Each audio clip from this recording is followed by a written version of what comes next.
Hello everyone, आपका 19 और 20 अगस्त के करंट अफेयर्स में स्वागत है। इन 2 दिनों के जितने भी इम्पोर्टेंट करंट अफेयर्स के क्वेश्चंस हैं, वो सारे हमने इस लेक्चर के थ्रू कवर किया है। तो चलिए फिर वीडियो को स्टार्ट करते हैं, जिसमें पहला क्वेश्चन है, Udara Shakti is a bilateral exercise which is been held between India and which other country. Udara Shakti एक द्विपक्षीय अभ्यास है जो भारत और किस अन्य देश के बीच में आयोजित किया जा रहा है। तो ऑप्शन ए, भारत और मलेशिया के बीच में ये बायलैटरल एक्सरसाइज कंडक्ट किया जा रहा है। ऑप्शन ए इसका सही आंसर है। वहीं इस एक्सरसाइज को कंडक्ट करने के लिए इंडियन एयरफोर्स का एक कॉन्टिंजेंट मलेशिया के लिए निकल चुका है। वहीं इंडियन एयरफोर्स की तरफ से सुखोई 30 MKI और C-17 एयरक्राफ्ट इस उदार शक्ति एक्सरसाइज में पार्टिसिपेट करेंगे। वहीं मलेशिया की तरफ से उनका विमान सुखोई 30 MKM एयरक्राफ्ट पार्टिसिपेट करेगा और ये जो एक्सरसाइज है वो 4 दिनों तक चलेगा। वहीं बात करें इंडियन एयरफोर्स की, तो ये फॉर्म हुआ था 8 अक्टूबर 1932 को। तब इसका नाम हुआ करता था royal Indian air force, royal Indian air force. और इसीलिए 8 अक्टूबर को हम मनाते हैं एयरफोर्स डे। एयरफोर्स डे तो आपको याद रखना है कि एयरफोर्स डे 8 अक्टूबर को सेलिब्रेट किया जाता है। वहीं जो इंडियन एयरफोर्स का मोटो है वो है नभः त्रिशम दीप्तम, यानी कि touch the sky with glory, और ये जो है भगवत गीता से लिया गया है। वहीं इंडियन एयरफोर्स के जो चीफ है एयर स्टाफ के, उनका नाम है Vivek Ram Chaudhary. Vivek Ram Chaudhary. The first edition of women IPL will be starting by which year. महिला इंडियन प्रीमियर लीग का पहला संस्करण किस वर्ष शुरू होगा? तो वो होगा अगले साल 2023 में। Option D 2023।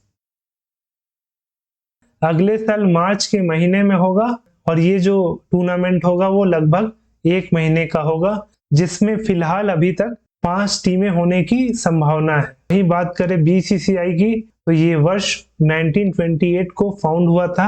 हेडक्वार्टर मुंबई में है। वहीं इसके प्रेसिडेंट सौरव गांगुली हैं और सेक्रेटरी हैं जय शाह। वहीं अगर बात करें कि मेंस क्रिकेट टीम के जो कोच है वो है राहुल द्रविड़। वहीं वुमेन्स क्रिकेट टीम के जो कोच है उनका नाम है रमेश पवार। रमेश पवार।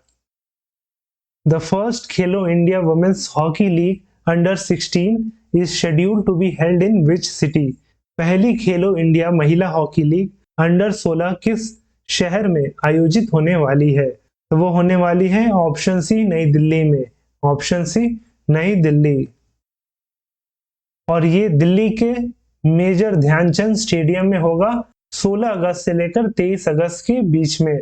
और ये जो है फेज 1 है first Khelo India women hockey का। और इस फेज 1 में कुल 16 टीमें पार्टिसिपेट करेगी पूरे भारत से, और जिसमें कुल 56 मैचें होंगी।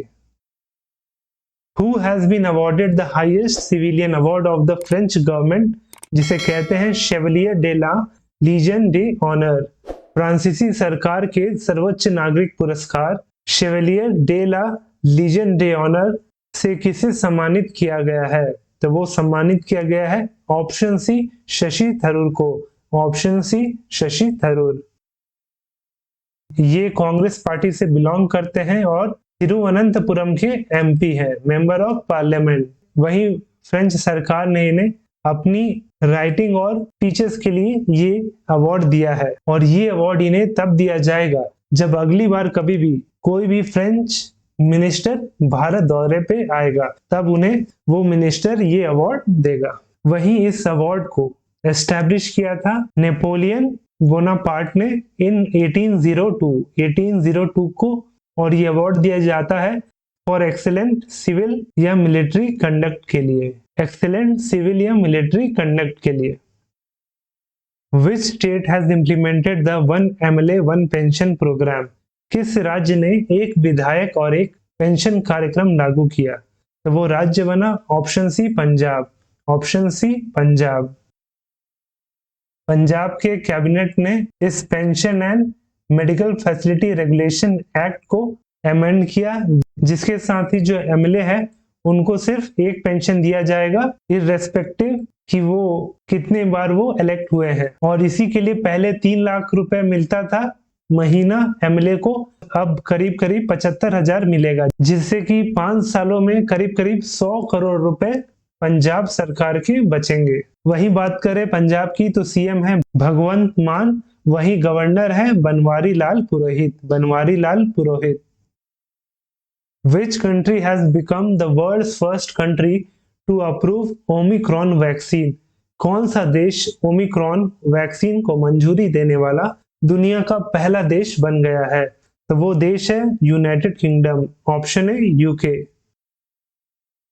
ये जो वैक्सीन है ये दो स्ट्रेन पे काम करेगा, पहला तो ओमिक्रॉन वेरिएंट पे और दूसरा जो ओरिजिनल कोरोना वायरस का स्ट्रेन था। तो ये एक ही वैक्सीन से जो पहले का कोरोना वायरस था और अभी का जो ओमिक्रॉन है दोनों पे ये वर्क करेगा। और जो ये वैक्सीन बनाया गया है इसका नाम है बाईवैलेंट वैक्सीन, बाईवैलेंट वैक्सीन, जिसे बनाया है यूएस की कंपनी मॉडर्ना ने, मॉडर्ना। और ये जो दिया जाएगा वैक्सीन वो सिर्फ और सिर्फ 18 साल के ऊपर के लोगों को दिया जाएगा।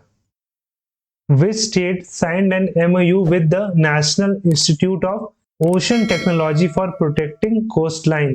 समुद्र तट की रक्षा के लिए किस राज्य ने राष्ट्रीय महासागर प्रौद्योगिकी संस्थान के साथ समझौता ज्ञापन पर हस्ताक्षर किए हैं? तो वो राज्य है जिसने MOU साइन किया है वो है उड़ीसा, ऑप्शन बी उड़ीसा। तो ये MOU उड़ीसा सरकार और Chennai based national institute of ocean technology के बीच में साइन हुआ है, ताकि जो उड़ीसा का कोस्टल एरिया है उसे नेचुरल कैलामिटी से बचाया जा सके। आपको तो पता होगा कि कुछ सालों में साइक्लोन की संख्या बहुत ज्यादा हो गई है, साल में 4-5 साइक्लोन तो आ ही जाता है, जिससे होता क्या है कि उस कोस्टल एरियाज में सॉइल इरोजन होते हैं, वहां पे बहुत लोग के घर उजड़ जाते हैं, जान और माल का नुकसान होता है। तो इसी के लिए ये MOU साइन किया गया है। और इस MOU के तहत जो 6 कोस्टल डिस्ट्रिक्ट है उड़ीसा के, जो है बालासोर, भद्रक, केंद्रपाड़ा, जगत सिंहपुर, पुरी और गंजम, तो ये 6 डिस्ट्रिक्ट में इस MOU के तहत फायदा पहुंचाया जाएगा। वही बात करें national institute of ocean technology की, तो ये चेन्नई में है, वही फाउंड हुआ था 1993 को और इसके करंट डायरेक्टर है डॉक्टर गिडगू आनंद रामदास, यानी कि GA रामदास। वही बात करें उड़ीसा की, तो ये स्टेटहुड में आया था 1 अप्रैल 1936 को और इसीलिए 1 अप्रैल को सेलिब्रेट किया जाता है एज उत्कल दिवस। वही राजधानी भुवनेश्वर है, CM है नवीन पटनायक, गवर्नर है गणेशी लाल। वहीं जो डिस्ट्रिक्ट है उसकी संख्या है 30। वहीं उड़ीसा से लोकसभा से कुल 21 सीटें हैं और वहीं राज्यसभा से 10 सीटें हैं। In August 2022, who has launched India's first saline water lantern, जिसका नाम है रोशनी? अगस्त 2022 में भारत की पहली खारे पानी की लालटेन रोशनी को किसने लॉन्च किया? तो किया option C doctor Jitendra Singh, option C doctor Jitendra Singh. Doctor Jitendra Singh जो है वो मिनिस्टर ऑफ स्टेट है for the ministry of science and technology और इन्होंने ही पहला सैलाइन वाटर लैंटर्न रोशनी को लॉन्च किया था। और ये जो लैंटर्न है रोशनी नाम का, ये क्या करता है कि ये सी वाटर को यूज करता है ताकि उससे पावर जनरेट होके जो LED लैंप है उसके अंदर, उस लैंटर्न के अंदर उसे जला सके। और इसे ये लॉन्च किया था सागर अन्वेषिका, जो कि एक रिसर्च वेसल है जिसे ऑपरेट करता है NIOT यानी कि national institute of ocean technology. इस इंस्टीट्यूशन का जिक्र हमने पिछला क्वेश्चन में भी किया था कि उड़ीसा के साथ कोस्टल रीजन को बचाने के लिए इसने MOU किया है। तो इस क्वेश्चन में भी NIOT ने ही इस लैंटर्न रोशनी को बनाया है जिसे डॉक्टर जितेंद्र सिंह ने लॉन्च किया था। Who has assumed charge as the director of operation of Power Grid Corporation? Power grid corporation के संचालन निदेशक के रूप में किसने पदभार ग्रहण किया? तो वो किए ऑप्शन बी RK त्यागी, ऑप्शन बी RK त्यागी। वही बात करें पावर ग्रिड की, तो ये वर्ष 1989 को फॉर्म हुआ था, जिसका हेडक्वार्टर गुड़गांव हरियाणा में है, और वहीं फिलहाल चेयरमैन और एमडी है Kandikuppa Srikanth. Kandikuppa Srikanth. Popularly known as the Big Bull of Dalal Street, Dash passed away in August 2022. Dalal street के बिग बुल के रूप में लोकप्रिय डैश का अगस्त 2022 में निधन हो गया। तो वो है option D, Rakesh Jhunjhunwala. Option D, Rakesh Jhunjhunwala. Legendary investor Rakesh Jhunjhunwala, जिसे भारत का वॉरेन बफेट या बिग बुल ऑफ इंडिया भी कहा जाता था, इनका 62 वर्ष की उम्र में निधन हो गया। इनका जो रिसेंट में सबसे बड़ा वेंचर था वो था लो बजट कैरियर एयरलाइन, जिसका नाम था अकासा एयर। अकासा एयर। वहीं इसके साथ साथ ये चेयरमैन थे हंगामा मीडिया और एपटेक लिमिटेड के। India has added dash to the list of Ramsar sites, bringing the countries total tally of this site to 75। Bharat ने रामसर साइटों की सूची में डैश को जोड़ा है, जिससे देश में इन साइटों की कुल संख्या 75 हो गई है। तो भारत ने कुल 11 वेटलैंड को जोड़ा है। Option C, 11 wetland.